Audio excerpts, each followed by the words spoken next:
কলকাতায় অনুষ্ঠিত ১৬তম টেলিসিনে অ্যাওয়ার্ডে বৎসসেরা নায়কের পুরস্কার গ্রহণ করতে গতকাল পশ্চিমবঙ্গে উড়াল দিয়েছেন শাকিব খান।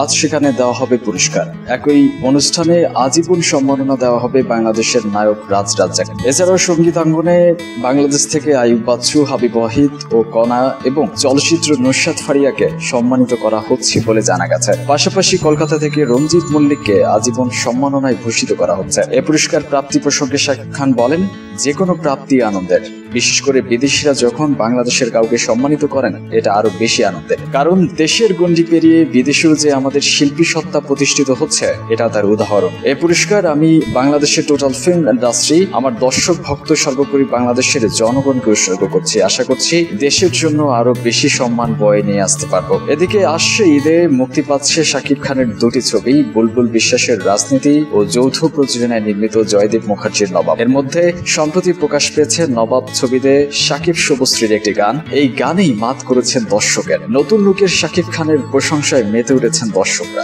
বন্ধুরা, শাকিব খান সম্পর্কে যদি তোমাদের কোনো মন্তব্য থাকে আমাদের কমেন্ট বক্সে তোমরা কমেন্ট করো এবং যে কোনো মতামত তোমরা শেয়ার করতে পারো। আর ভিডিওটি ভালো লাগলে লাইক, কমেন্ট, সাবস্ক্রাইব করতে ভুলবে না।